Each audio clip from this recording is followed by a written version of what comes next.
Everybody for this invitation and for your kind introduction. I also want to thank the university for hosting me today. I would like to talk about, as the title says, basically the end of what I call the Palestinian-Israeli conflict, a geopolitical analysis. And it's going to be a little bit unusual. You know, I'm not going through the historical. I'm assuming most people here are very familiar with the historical background. So I'm jumping basically into the different scenarios, and I'm presenting one scenario for consideration. But I would like you, if you can allow me to share, because right now I'm unable to share, the host. Okay.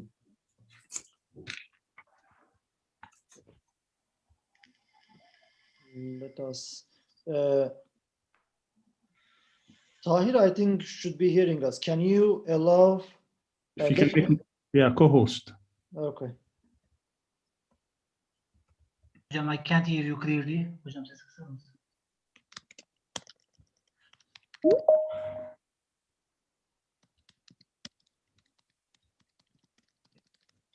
Okay.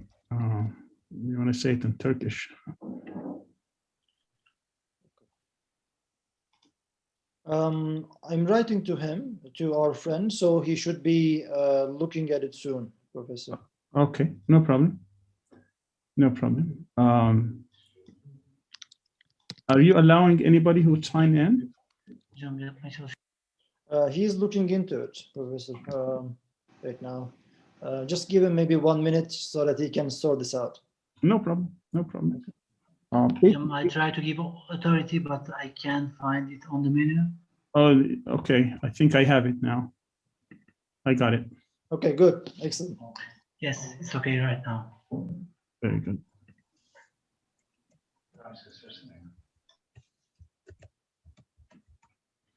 Very well. All right. So again, the title of my presentation today is Ending the Palestinian-Israeli Conflict, a Geopolitical Analysis, Understanding the Epistemological and Strategic Imperatives of the Zionist Project. And here, the idea is I'm going to talk about the genesis of the conflict, what the problem is, because sometimes this is an item that is overlooked when people start discussing it. Where did it come from? And what was the solution? And is the Zionist state the solution? So I'm here not simply trying to argue the things that people have accepted, but also to go to these assumptions and try to question the assumptions themselves. And then try to discuss the Israeli strategic imperatives that has sustained the project since its inception, and particularly after the state was established. And then what are the most likely end of conflict scenarios as I see them. For centuries, the world has witnessed two Jewish communities. The Jews, what Bernard Lewis and Ismail Farouqi, the late Ismail Farouqi, called the Jews of Islam, and the Jews of Christendom. That is those who lived in the Christian West and Russia. Ever since the constitution of Medina in the first year of the Islamic calendar, Jewish communities and tribes in Arabia were recognized as intrinsic part of the Ummah or the community. For centuries thereafter, Jews lived in peace and security with Muslims and other faith communities throughout the Arab and Muslim world, creating what Jewish Encyclopedia calls the Jewish Golden Age, where Jewish philosophy, culture, and scholarship thrived. On the other hand, Jewish communities in Europe lived for centuries in ghettos, where they were discriminated against, ostracized, marginalized, and barely tolerated. The list of the social, legal, and religious incapacities and vulnerabilities is long, where every new Christian ruler would add to it. The prohibitions and restrictions imposed on the Jewish communities in Europe were enormous and increased over time. Unless the Jewish communities lived in their own ghettos, they might not employ Christians, they may not disinherit their children who convert to Christianity. They must convert if they marry a Christian, or they must convert if they marry a Christian. They shall be ruled by Roman law rather than Torah-tic law. They shall not criticize Christian doctrines nor give evidence against Christians. They shall not celebrate Jewish feasts, practice circumcision, or refrain from eating pork. These are some of the things that they had to go through. They could not even, they should, if they become part of the society, they should submit to baptism, refrain from practicing their customs, punished if they work on Sundays, if they want to be part of that community. They shall not appear in public during certain Christian holidays. They shall not work in agriculture, could not hold public offices or practice medicine in Christians. In short, European Jews lived in such miserable conditions that they were practically forced to live in their own closed communities, in their ghettos, in order to escape these harsh realities. In fact, the modern history of the European or Western Jews is intertwined with European modern history. So the rational age of what we call the European Enlightenment, which dawned on the world in the 17th and 18th centuries, where intellectual life was animated, where science and culture blossomed, where church dogma gave way to reason. It was then that the European Jew, who existed for centuries on sufferance, was finally emancipated. As they came out of their ghettos, they had to learn the vernacular language of the land and adopt it as their own. So they become a culture. Within decades, many Jewish generations were assimilated. Even many religious leaders or rabbis adopted new interpretations of the scriptures and established different Jewish religious traditions, such as Reform Judaism, which was established in the United States in the 17th, 18th centuries, since religious freedom was guaranteed by the US Constitution. But despite liberté, égalité, fraternité, the assimilated and secular Jew still had to endure hatred, suspicion, and discrimination. As Theodor Herzl, the founder of modern Zionism, had witnessed firsthand as a journalist when he covered the Alfred Dreyfus trial in Paris in 1894. If you know the story, he was a soldier in the French army and was tried for treason because of anti-Semitism, but also because they thought he betrayed them as a Jew. So despite the Enlightenment, ideas that proliferated throughout Europe, with the exception of Russia, where they did not take root, the 19th century was the age of rampant nationalism and romanticism in Europe. So the lesson learned by this agnostic Jew, who didn't believe in God, turned rampant Zionist, was that Jews would never be accepted or live safely anywhere. It was this manifestly anti-Jewish attitudes by racist Europe that convinced the early Zionists that Europe would never tolerate its Jews. This experience had set them on their quest to adopt an ideology, which is political Zionism, by asserting Jewish nationalism with all the diseases and fault lines of ethnocentrism, inventing practically a new religion to emancipate the Jews from what they perceived as the incurable disease of anti-Semitism. It was a completely European experience, which had no parallel in the Muslim world or in the East. It was fueled by discriminatory and dangerous practices, such as the Russian pogroms and worse, the Holocaust under Nazi Germany, with immeasurable suffering. These experiences had no equivalence for the Jews who lived within the Muslim world. In fact, when the Jews were expelled from Spain in the 15th century, 1492 and onward, they settled across the Muslim world, including in North Africa and Palestine, even here in Istanbul, the seat of the Caliphate at the time. In this slide, which depicts the Jewish community's expulsion from Spain after the Spanish Inquisition, you'd find that those who immigrated to the Muslim lands lived in peace and security, and those who lived in Europe were persecuted, were discriminated against. These are the two experiences I'm talking about now. The tragedy of Palestine is therefore a direct consequence of the intolerable Europe, including Russia, directing their racism and xenophobia against their Jews. What would make this far-fetched Zionist fantasy a reality was a calculating colonialist scheme hatched in London to ensure not only the permanent incapacitation of the Ottoman Empire, but also the permanent fragmentation of the Arab world in particular and the Muslim world in general.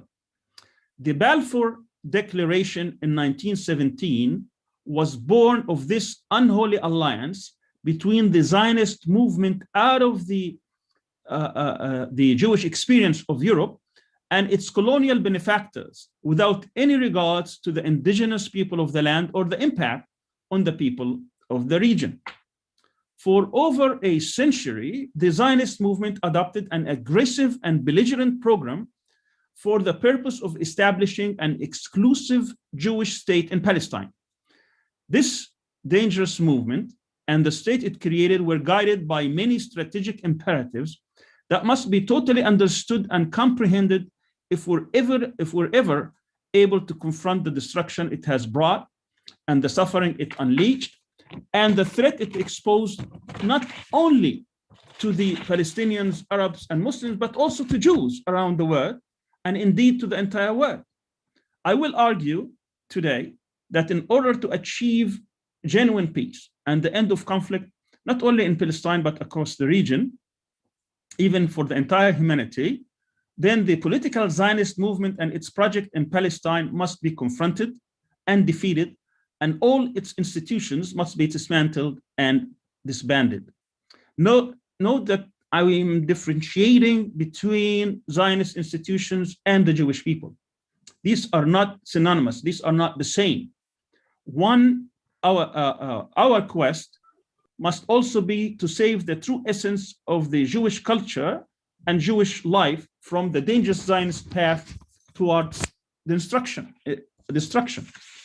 Again, my argument today is that for many decades after the Palestinian lands were taken as a whole in 1967, and when the world was going towards what they would call eventually a two-state solution, Israel had to choose between 2 out of 3 characteristics: being Jewish, having all the land, or calling itself a democracy. Having Jewish and democracy was what the world knows as the two-state solution. Having the land and democracy will end up with a one-state solution, which will basically end the Zionist project as a Jewish exclusive presence in Palestine. And the third option, which calls itself democracy, which is Jewish democracy, and keeping the land, is what ends up as the apartheid state, which is basically the current state in Palestine. Now, what this project has been insisting on in order to keep the land and also present itself as a Jewish democracy was to have strategic imperatives and principles from a geopolitical standpoint. And having these is what's going to sustain the state.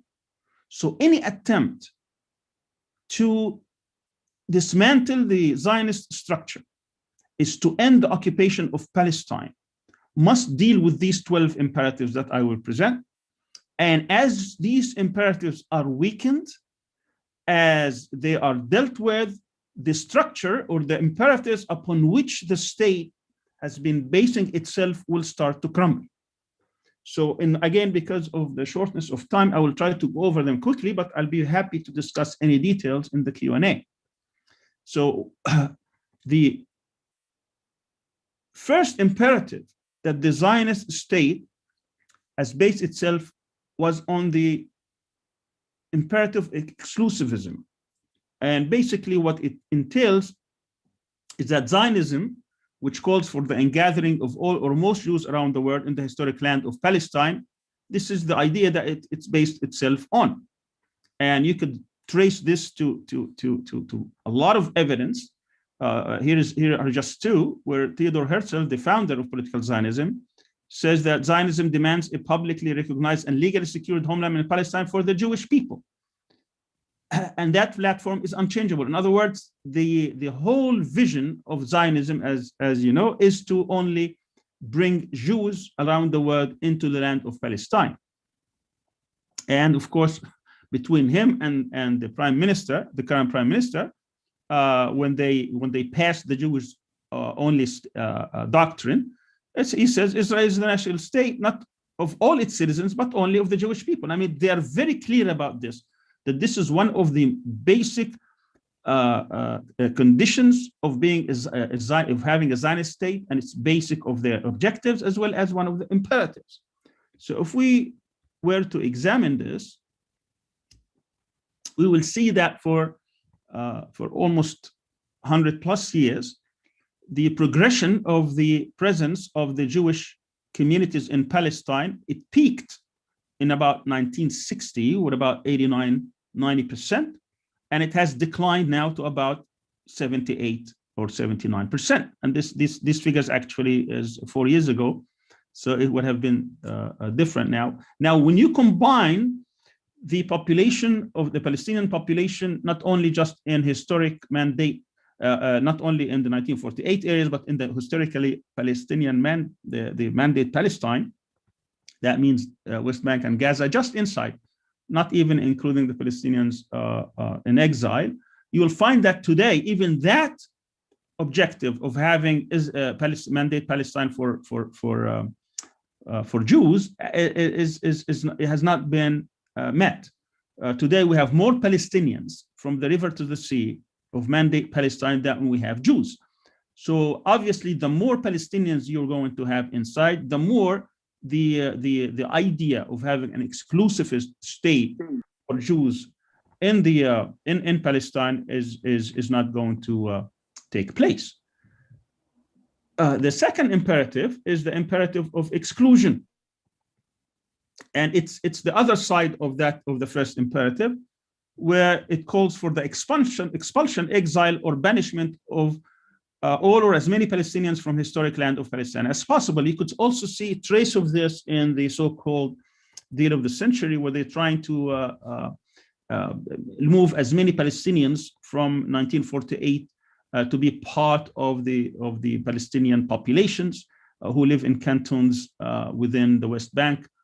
But again, this was one of the most important objectives of Zionism, is to kick as many Palestinians. They were able to kick about 80% of the Palestinians who resided in the 1948 areas. And of course, you have now more Palestinians exiled outside Palestine than inside Palestine. Approximately 7 million are outside today, living in mostly squalid refugee camps, particularly in Jordan, Syria, and Lebanon. But they're also in over maybe 80 to 90 countries around the world. To do that, they had to destroy 532 cities and villages across Palestine, totally raise them from the ground up so that Palestinians would not think about coming back. But again, when you compare the population of today, the Palestinians have insisted on staying on their land, and they were tricked in 1948 during the Nakba to leave because of many reasons that I don't have time to go through now. But also they were not tricked after the 1967, where they insisted on staying. And today that is the test of will. They put all kinds of pressure on them to leave, while the Palestinians insist on staying despite the harsh realities they live every day. So that's the second imperative, is to empty the land from its inhabitants, from its original inhabitants, as the first was to bring Jews from around the world and settle in Palestine as a settler colonialist movement. And you could see, again, the evidence is overwhelming.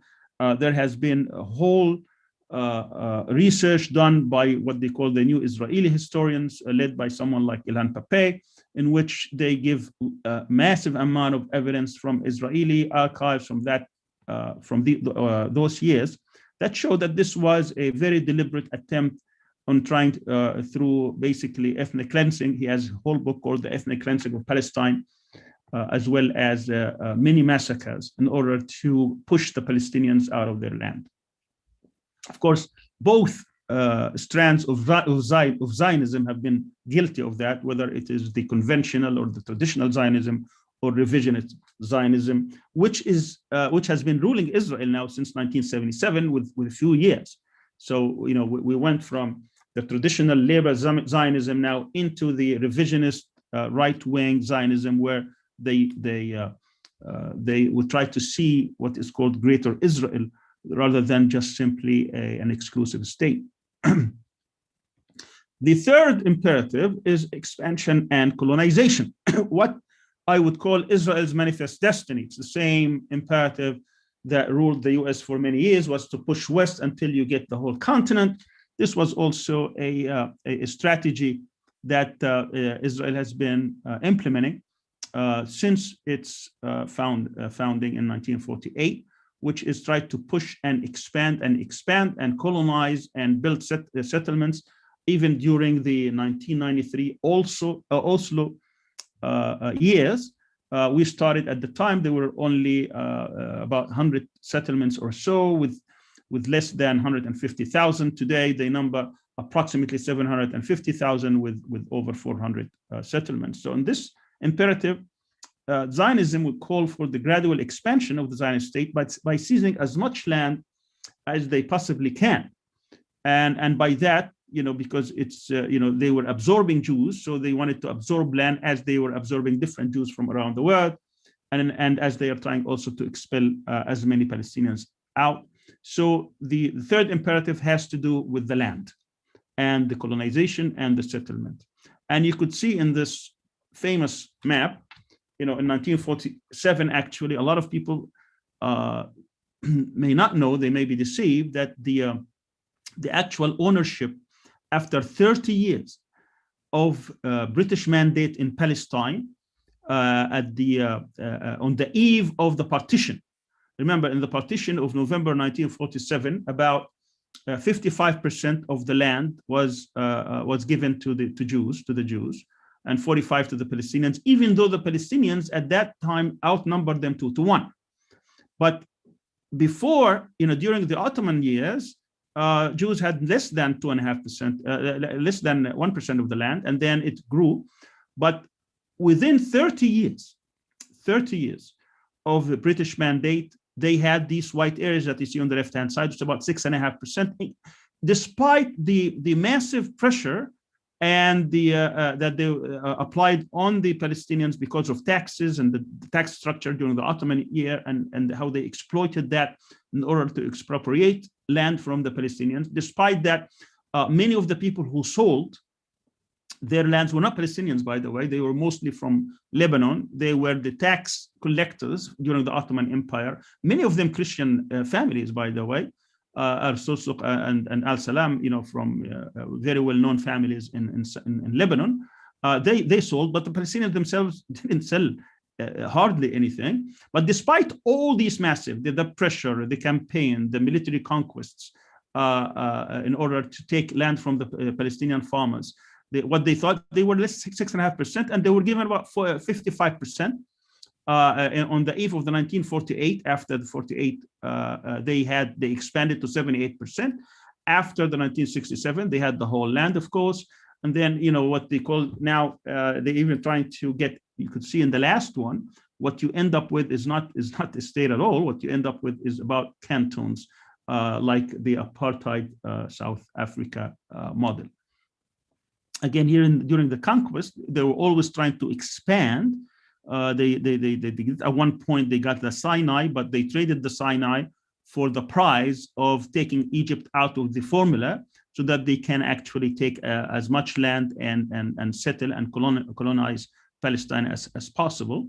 We can talk about the different neighbors and the geopolitical threat to Israel, and you could see that there isn't much of a military threat throughout the history of the conflict for many reasons, but primarily because of how these areas were divided and how they have been ruled, and their relationship with the Western benefactors of Israel, first Britain and then the United States. Here is again, this is about 1967 being Israel, always pushing, always the aggressor for all the wars in 48, 67, with the exception of 73, because there was a different calculus, but 48, 67, 82, and then throughout the different confrontation that came after that with the PLO, as well as the with Lebanon and Hamas, Israel has always been on the attack as the aggressor. Again, these are some of the quotations from different Israeli leaders. The fourth strategic imperative is creating facts on the ground, what we call fait accompli. It's a geopolitical term that imposes a situation in reality as opposed to an abstract. In this imperative, the Zionist movement has used this strategy for over a century in order to obtain gradual and full control over all of Palestine, as well as other territories, such as the Golan Heights and the Shaba farms in Lebanon. Again, the reason I am presenting these imperatives, because my argument is that because of these imperatives, Israel was established and surviving and continuing. And unless in the conflict, these strategic imperatives are dealt with and weakened, the conflict will continue, because there are simply existential conflict that exists today. Either, the Zionist movement has decided a long time ago that they are not willing to live as in equal ways with Palestinians or anyone else for that matter in the land of Palestine. And here you could see the facts of the ground, how they go and create these settlements over the years. The first settlement actually started in 1967, right after the invasion in 1967, and they continue to expand. They go, grab a piece of land, take the Palestinians out, and then they start building on it, and then expand and expand and expand. That's the strategy that they have been using. And you could see here that all these settlements have been, there is no way you could have a viable Palestinian state, even if you accept the narrative that Palestinians are conceding conceding 78% of their original land. All right. The strategic imperative number 5 is creating a garrison state. Ever since its establishment, Israel created a military-based society. We have to know that Israel is basically a militarized society. Every single person, whether male or female, once they reach the age of 18, they become conscripts in the army, and they continue serving either in active manner or on reserve until they reach the age of either 40 for women or 50 for men. And in this case, what you have basically is a militarized society, and where they are conditioned to think of everything as a threat, and therefore to deal with it in a military way. And this strategic imperative thinks that security and survival are paramount, are the most important values for them. Most crucial decisions are based on this understanding on military measures, and they take precedence over all else. If you look at their military budget, for example, per capita, it's the highest by far in the world. In Israeli society, the military is supreme. Many of their the political leaders over the years have been also their military leaders. Today, out of 6.5 million Jews, about half have served or are considered fit to serve, with over 650,000 are either in active or duty or on reserve. Now, this type is also deteriorating. And that's, again, my argument is that they have been conditioned to have this as being the most important value that Israel can defend itself. But today also you will find that many Israeli youth, and I have met with some Israelis who are anti-Zionist, who were telling me that many Israelis now today try to escape from military service. They don't want to serve anymore, which is crucial in Zionist minds for the survival of the state. So if this continues to deteriorate, obviously this is going to affect the continuation of the Zionist project. Strategic imperative 6 is to develop a military doctrine where overwhelming forces must win against any and all enemies, and to maintain military technology or military technological edge over all its rivals. Of course, this has been part and parcel of their strategy throughout their invasions, different invasions they had in 56, 67, and beyond, is that they must have a military that is stronger than all the regions combined. And of course, Turkey is not in that calculation. Certainly, Turkey has a bigger military as well as more powerful military, at least on paper.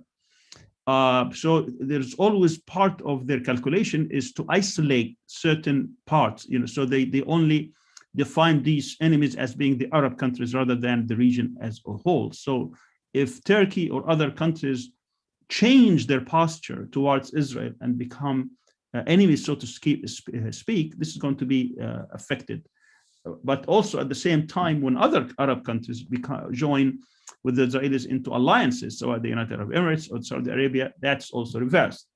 But the doctrine says that they must win all wars against all enemies individually or combined, that they must fight on enemy territories, they must use overwhelming forces to deter enemy and employ whatever means, and don't fight long wars.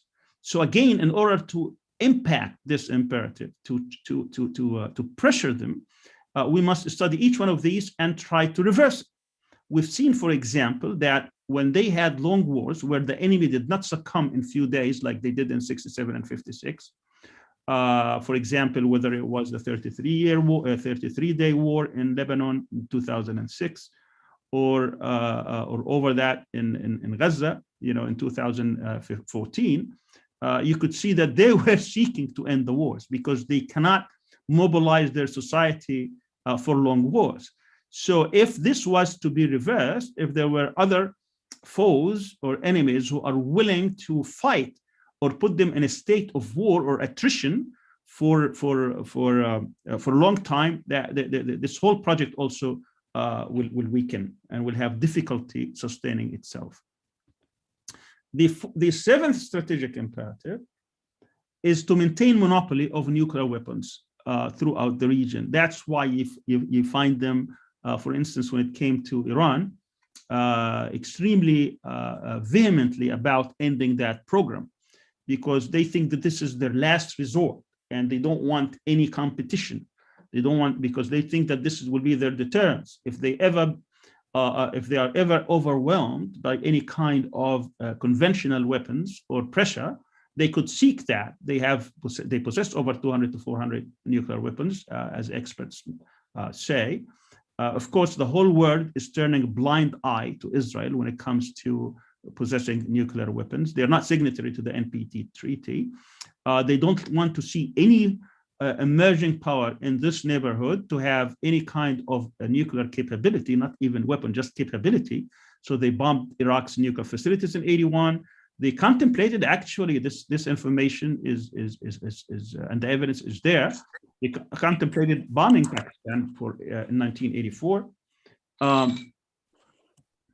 And they bombed Syria's facility in 2007. And you could see their obsession with Iran's nuclear program, which, I think part of our calculation should be, when people discuss nuclear weapons, is that we have to have also the Israeli nuclear capability in mind as we discussed whether or not certain countries in the region could possess or not possess nuclear weapons. That this is the elephant in the room. This is what everybody is trying to avoid, but to them it's one of the most important strategic imperatives. And I think people have to rethink their policies towards nuclear weapons, including here in Turkey. The eighth strategic imperative is to build the most efficient, sophisticated, and ruthless security apparatus and intelligence operations needed to control the populations in the occupied territories, eliminate threats, and manipulate regional politics. It is not, you have several security and spy agencies. These are not simply spy agencies. These are machinery for assassinations. There was a new book, Kill and Rise First, that came a couple of years ago, in which I counted over 800 assassinations since 1948 until today, not only against Palestinians, but also against Palestinians, Arabs, different nationalities, including from Canada, different parts, any person that they think could be a threat project is immediately turned into a target, and then that decision is taken at the highest levels in government. The prime minister and his security cabinet, they must even they have to sign off on eliminating that person. And they have at least, according to some estimates, 150,000 people in the occupied territories dedicated to monitoring and controlling every aspect of every Palestinian life within the territory and even beyond. In other words, they have a whole structure that is built upon controlling other people, particularly eliminating them if they have a direct threat, but also to control their lives as they have inside the occupied territory. So as these structures are weakened, then the whole structure of the state also could weaken. But this is an important imperative for them, and they spend billions of dollars and all kinds of technology on this. The ninth imperative is linking tightly with an international power and benefactor, even if they have to serve as a client state. Obviously, the United Kingdom or Britain was in charge during the mandate the mandate year between 1920 and 1948, and then they relied heavily on Russian Russian.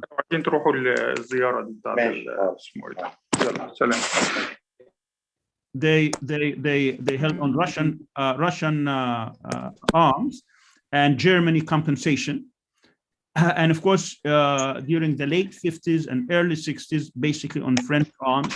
And from 1973 to today, you have the United States basically bailing them out. They give them they have given them to the tune of 150, or maybe by some estimates $190 billion. The loan guarantees, the diplomatic cover, 46 vetoes, the diplomatic cover in the United Nations, the economic assistance every year. Now they made it every 10 years, so they don't have to vote on it every year. The latest was a few years ago, where they going to give Israel $38 billion.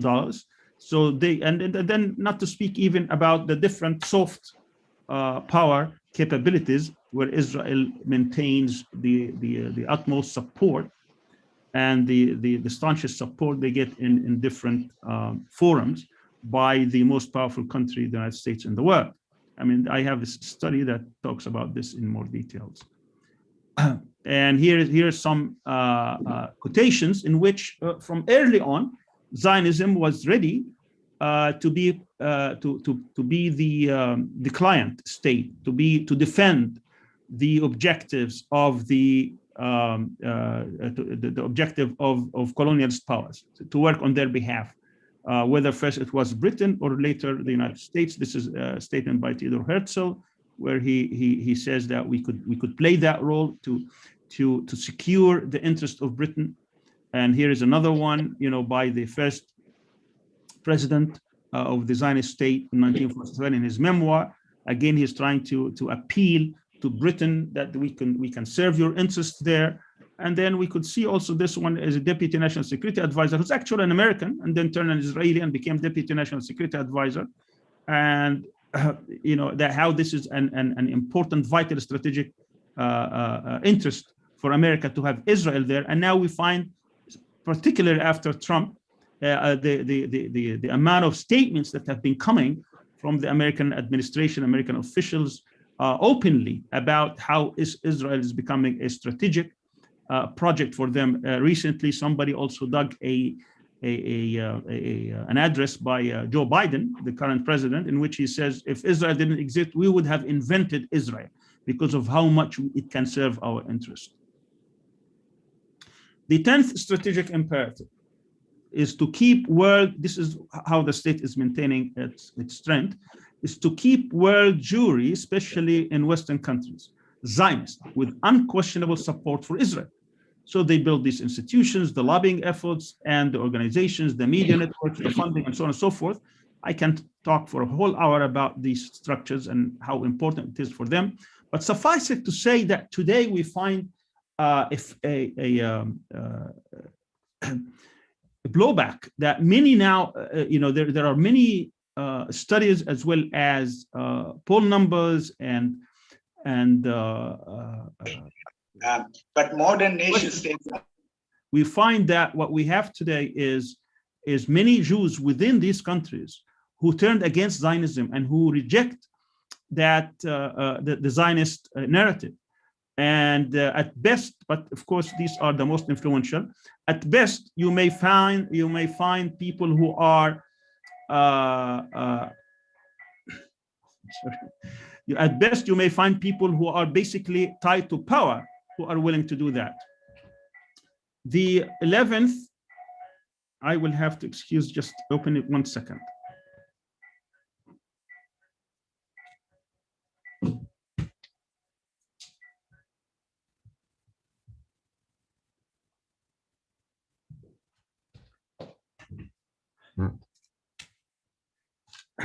Apologize for that.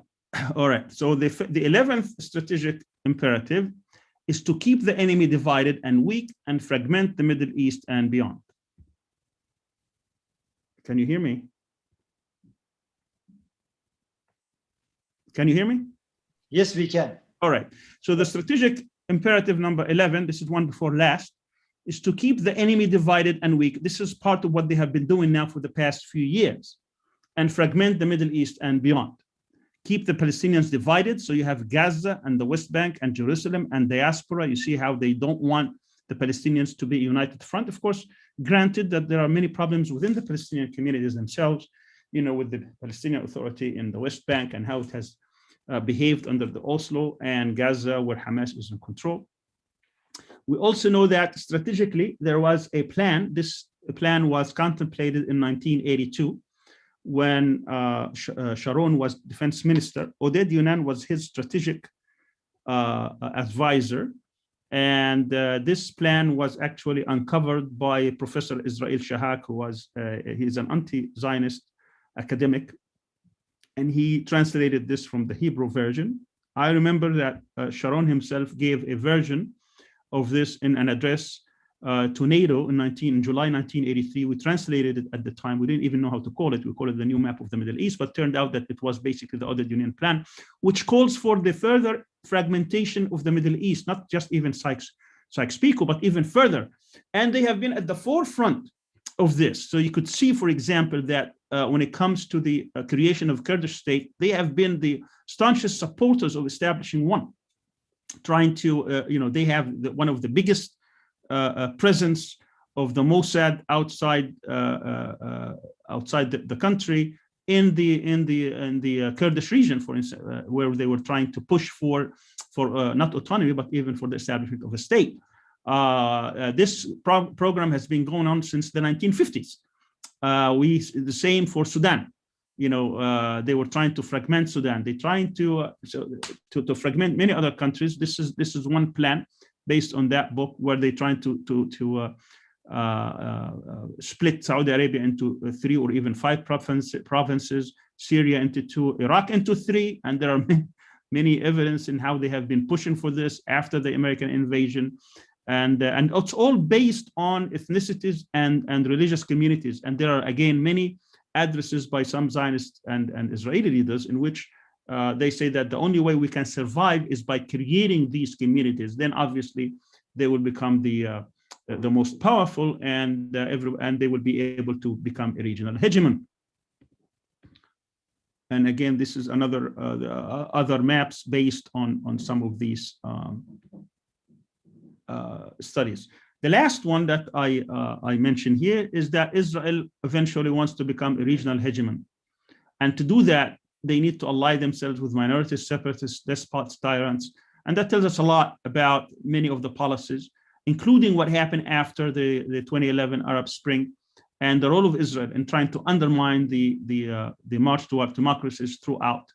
This is well known now, and how they have been also allying themselves with some of these counter-revolutionary states in the region, particularly the United Arab Emirates, Saudi Arabia, where they were afraid of this democracy wave that was coming across the region.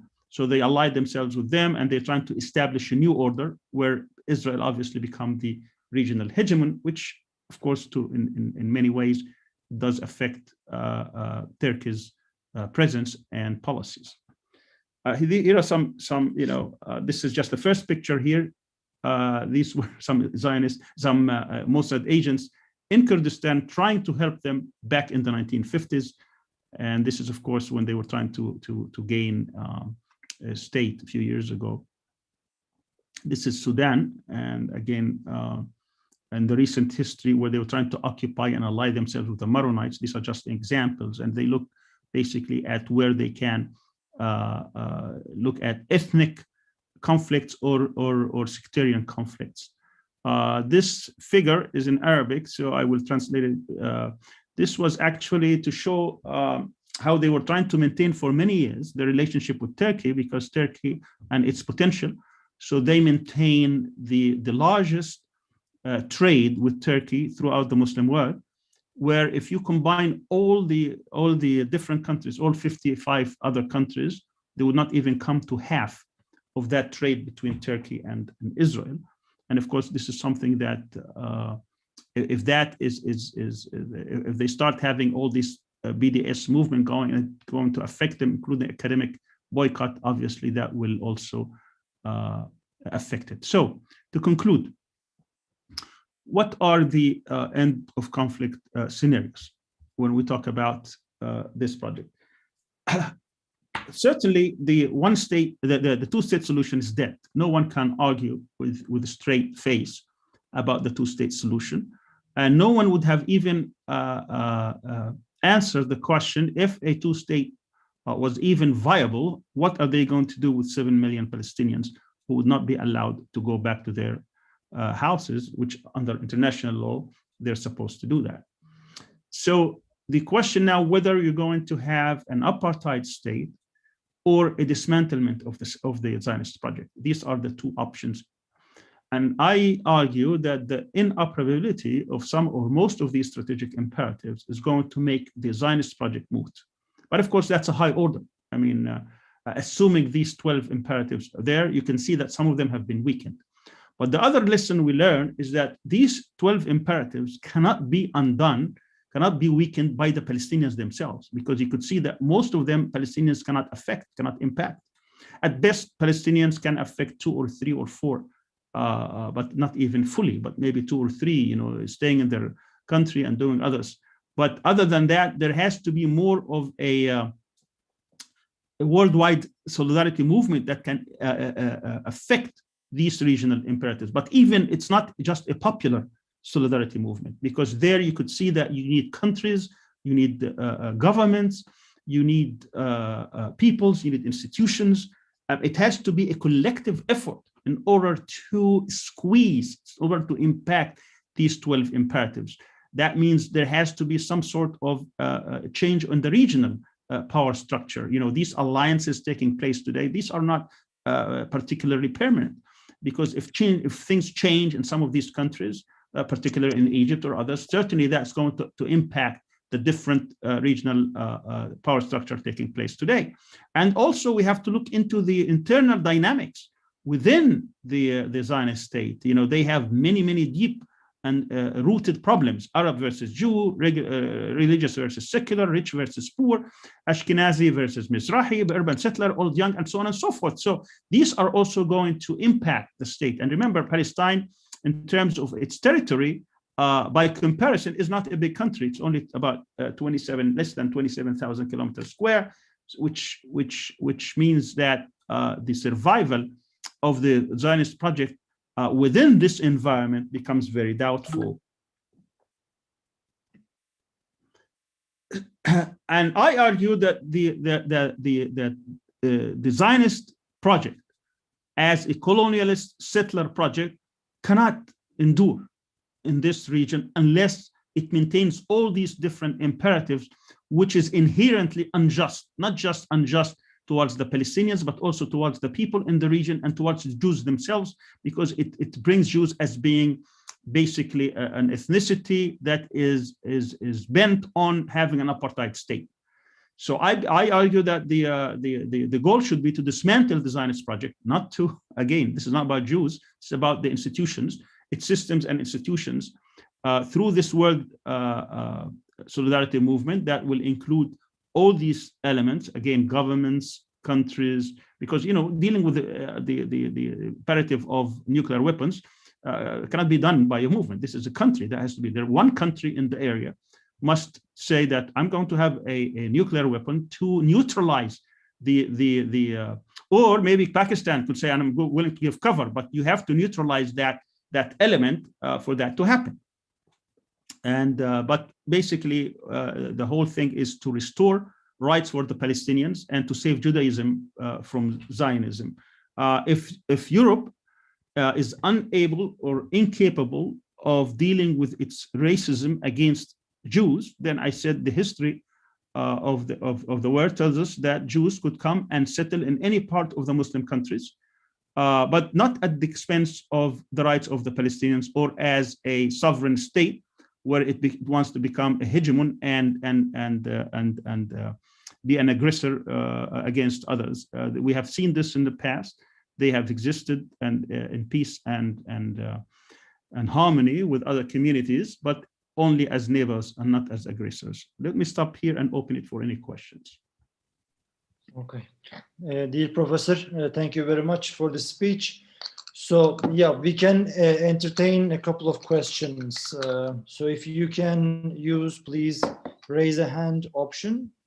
Then I can give you the platform to ask your speech directly to the professor, or you can even write, I think, on the chat session if you want, whichever way you prefer, actually. While people are maybe contemplating their questions, may I shoot the first question? Sure. Maybe just a small comment by you about this normalization thing between some countries in the Gulf and Israel. What do you think that means for the conflict, for Palestinians? I know this is a large question, but again, a short maybe comment. We can start with that. Sure. Certainly, normalization has been contemplated by the Israelis as part of penetrating society, Arab societies.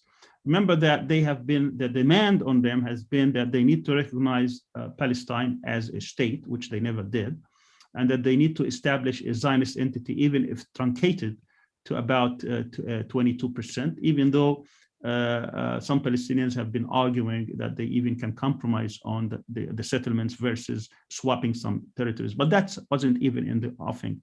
They didn't go for that. And they wanted to jump on this. The Arab Peace Initiative of 2002, the main argument was that we are going to give you normalization and access to the Arab markets and to acceptance and recognition in return for the establishment of Palestinian state. They emphatically said no at the time. Throughout the years, now almost 19 years, the answer was no. And they always said, or they argued, that we can get that recognition and we can get that acceptance without having to compromise, without having to do anything. And now they're proving themselves true when they signed with the United Arab Emirates, when they signed with Bahrain and Morocco and Sudan, and now they're saying they have 4 more countries. They're talking about Mauritania and Niger and Qatar and Oman and others. And of course, they did that before with Jordan and Egypt. They had prior relationship with Turkey. So they say, we're getting everything. We're getting recognition. We're getting accepted. Why should we even compromise? If they were going to do anything, let the Palestinians do it our way. And our way, basically, at best, is going to be an apartheid plus type regime. We have we have these cantons that is based on ethnicity, where who you are. If you are Jewish, then you have all the rights. If you are a non-Jew, then you have to submit to this kind of restrictions. They have Jews-only roads, Jews-only housing, Jews-only system. So you have one, and here I'm talking about the Palestinians who live in the occupied territories primarily. They don't have the same, certainly the same rights, and therefore either they have to submit to the Israeli dictate or they can leave. These are the choices they will try to do it. But again, the steadfastness of the Palestinians has been saying they will not agree to this. And it remains to be seen if the people would actually normalize, or it is just some autocrats who have been trying to do that because they now see a bigger enemy in terms of Iran or whatever they see, maybe the Arab democratic movement, if there is one, or the Islamists, or whatever they call it, political Islam. They see bigger enemies, and they think that they better ally themselves with Israel in order to maintain their control over the region. Okay, thank you. I think Adisa Avdic, she is also a member of our faculty from, again, IBU. I think she has a question. She can maybe directly pose her question, or if she prefers, then she can write and I can pose it to Professor as well. Whichever way she prefers. Sure, I can just ask. Thank you. Thank you so much for a very interesting and informative lecture. I really enjoyed it a lot. I had a question regarding the change of international power structure that you mentioned, because recently we've been witnessing this whole debate about the rise of the West, the rise of China, and that the international structure is changing, and that the power of the West is actually declining. In the coming years, obviously, we are just seeing the beginning of this entire process of the power shift. But what might be the impact of this change on Israeli-Palestine conflict? Thank you, Adisa, for a very good question. I think first I need to look at it from an international perspective and then go into the region. From an international perspective, United States was very much looking at the world from 3 different regions, and they were ranked the following. The first, I'm talking about during the Cold War era, was the European scene, so to speak, because of the rivalry with the Soviet Union. Number 2 was what is called the Persian Gulf. In the Arab world, they call it the Arabian Gulf, but it's the Gulf nonetheless, because of energy, oil, and Israel. And the third was the Far East, when China wasn't that much of a competition or rival. And of course, now it's reversed. The second is still the second. Europe became third, and Far East became first. And the United States now, particularly during Obama and now Biden, is going to pivot, or it's going to put all its energy on trying to stop this Chinese rise towards regional hegemony first, before they threaten their global hegemony, which I think is going to take at least perhaps 20, 30 years before it is settled. And you could see today that the first visit of the American Secretary of State was to Japan, trying to strengthen these alliances, because that's the only way they can check China's power. Now, China is not taking any moves towards other regions. China is I think, following into the realist understanding of power, which is to establish, first of all, a regional, wouldn't call it hegemon, but regional great power, so that no one can challenge it before they can move forward, but it's also using its soft power throughout. So my assessment is that the United States will still be engaged in this area, but it's not going to be in the same level. So they're trying to give much of these responsibilities to local actors. And that at the end, what's going to make a difference is not, that's my contention, is not what these states will do, but rather what the people will do. If we get another wave of Arab Spring, if we find different changes, if we find more integration, if Turkey takes a more leading role in trying to integrate many of the people in the region, we're going to find different dynamics. But I can also see that while this is going on, and if there is this worldwide movement of solidarity where we can try to impact these imperatives, those that you can do, and the internal dynamics within that state, example, I mean, this is the 4th election. I mean, in a couple of days, they're going to go through 4 elections. They cannot even settle. That shows how deep, how deeply divided that society is, despite that they think that they have achieved everything they want, and they cannot decide on things. So I think history, or the movement in the future, is going to be more against the Zionist idea, because I think it's an idea that of a bygone era. I don't think today's world will accept, or the people in the world will accept, this Zionist vision of another apartheid state. And I don't think the people in the area also will accept it. Okay. Thank you. Professor, thank you very much. Well, I don't see any other question at the moment. It was really joy having you, Professor. It was very good. I think we all enjoyed the lecture, the speech, And we hope to again meet you at some point and have you as our guest in one of those meetings. And with that, of course, I would like to close the session, but also thank everybody for participating and being here and listening. And again, hope to see the people in further sessions of our political science faculty meetings. Professor, thank you. Thank you for the invitation, and thank you everybody for being here. Thank you very much.